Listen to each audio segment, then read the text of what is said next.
Assalamualaikum warahmatullahi wabarakatuh. Perkenalkan, nama saya Lutfi Azikra dari kelas 12 IPA 1. Di sini saya akan menjelaskan tentang proses penyepuhan logam. Selamat menyaksikan. Sebelum kita masuk ke penyepuhan logam, kita harus tahu itu apa elektrolisis. Elektrolisis adalah peristiwa penguraian zat elektrolit oleh arus listrik searah, di mana energi listrik menjadi energi kimia. Selain penyepuhan, ada lagi peranan elektrolisis dalam kehidupan sehari-hari. Misalnya, yaitu pemurnian logam dan pembuatan gas-gas dalam laboratorium. Sekarang kita masuk pada proses penyepuhan logam. Penyepuhan logam yaitu proses pelapisan suatu logam dengan menggunakan logam lain secara elektrolisis. Tujuan dari penyepuhan yaitu salah satunya mencegah terjadinya korosi dan memperindah bentuk-bentuk logam tersebut. Sebelumnya, kita harus tahu dulu apa saja tujuan dari penyepuhan logam.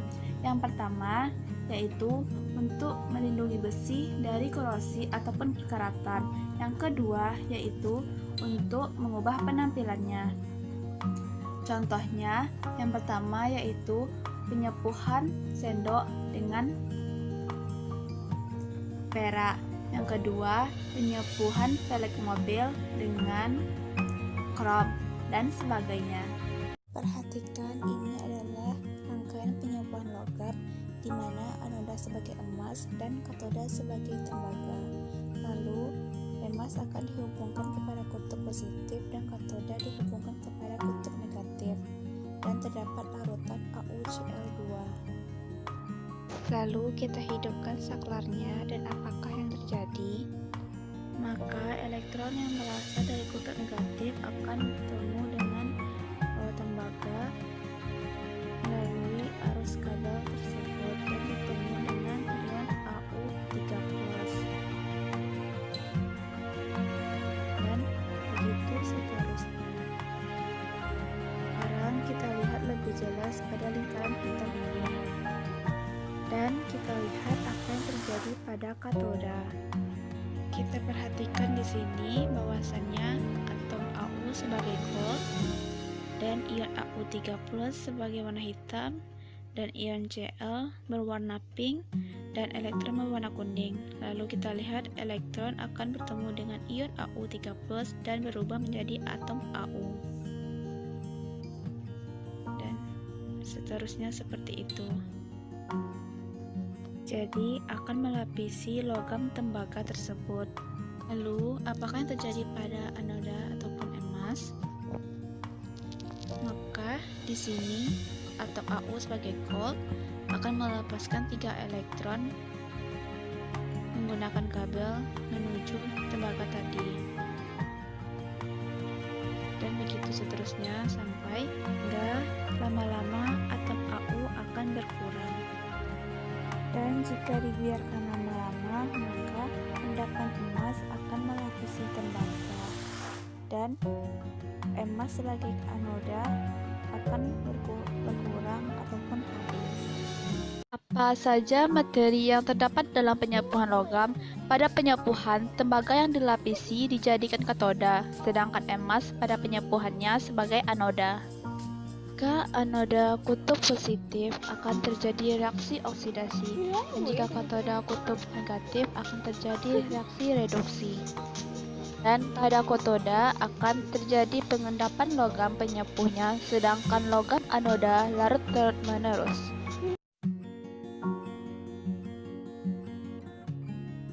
Baiklah, sekarang kita masuk kepada macam-macam penyepuhan. Yang pertama yaitu penyepuhan emas. Penyepuhan emas yaitu metode memberikan lapisan ke permukaan logam lain yang biasanya terjadi pada perak ataupun tembaga yang dibantu oleh bahan kimia. Baiklah, di sini saya mengambil contoh dari penyepuhan emas, yaitu di mana tembaga dilapisi emas dengan menggunakan larutan elektrolit emas klorida atau AuCl3, di mana emas ataupun anoda akan bertindak sebagai penyepuhnya. Reaksinya yaitu Au menjadi Au3+ tambah 3 elektron yang teroksidasi.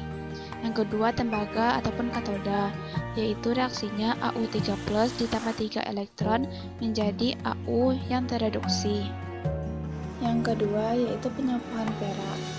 Penyapuan perak yaitu pelapisan besi dengan perak, di mana besi bertindak sebagai katoda dan perak sebagai anoda.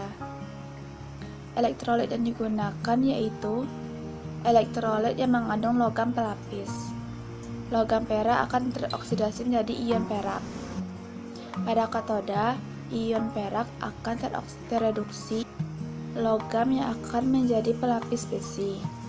Sekarang kita masuk ke contohnya, yaitu besi dilapisi perak dengan menggunakan larutan perak nitrat. Reaksinya yaitu perak sebagai anoda, Ag menjadi Ag+ ditambah elektron yang teroksidasi. Yang kedua, besi sebagai katoda, reaksinya yaitu Ag+ ditambah elektron menjadi Ag yang tereduksi.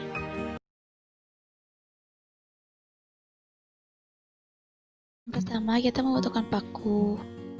Yang kedua, kita membutuhkan handskot.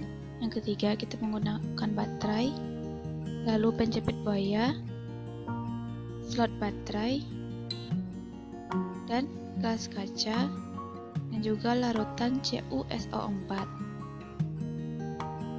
Lalu, larutan H2SO4, dan juga kawat tembaga. Lalu timbangan dan ampelas. Kepada cara kerjanya, kita amplas paku yang akan disepuh.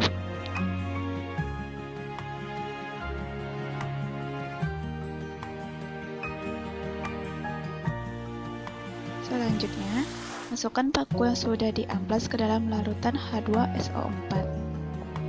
Fungsinya yaitu agar paku yang akan dilapisi tembaga bebas dari pengotor.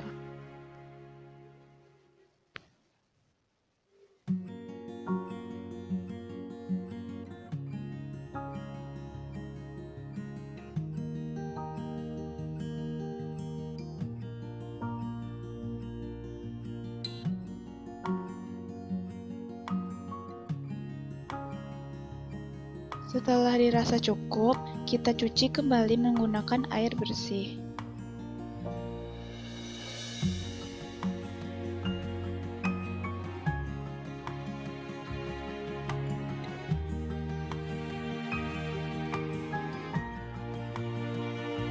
Setelah dirasa bersih, kita lap hingga kering.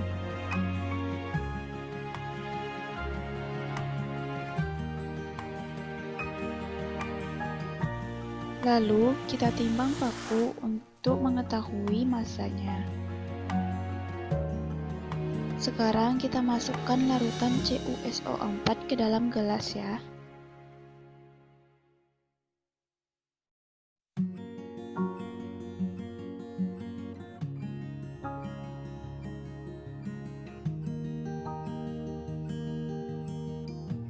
Selanjutnya, masukkan paku dan logam tembaga ke dalam gelas kimia yang dituang, diisi dan larutan CuSO4 tadi menggunakan penjepit buaya.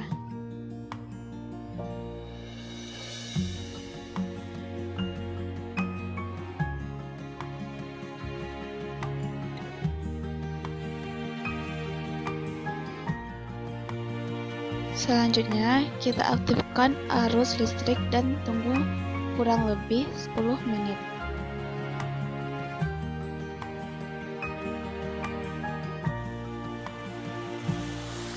Nah, sekarang kita lihat pada katoda, paku yang semula berwarna kemerahan setelah dilakukan penyepuhan, paku yang dilapisi tembaga berubah warna hitam kecoklatan. Terjadi seperti endapan-endapan begitu. Tahukah kalian apa sih penyebabnya?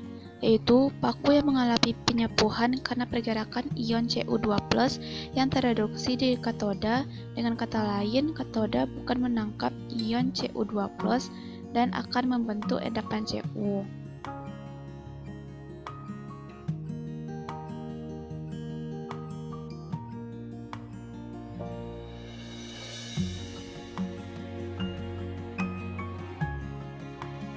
Nah, sekarang kita beralih ke anoda ya. Pada anoda, tembaga yang semula berwarna kuning keemasan setelah dilakukan penyepuhan perlahan akan melebur dan berwarna sedikit pucat. Hal ini karena Cu atau tembaga akan tereduksi menjadi ion Cu2+ atau dengan kata lain akan mengeluarkan ion Cu2+ yang akan tereduksi menjadi logam Cu yang akan melapisi paku tersebut. Nah, itulah praktikum kita kali ini. Baiklah, hanya itu yang bisa saya sampaikan dan saya jelaskan. Bila ada kata yang salah, mohon dimaafkan. Dan terima kasih bagi teman-teman semua yang telah menyaksikan. Assalamualaikum warahmatullahi wabarakatuh.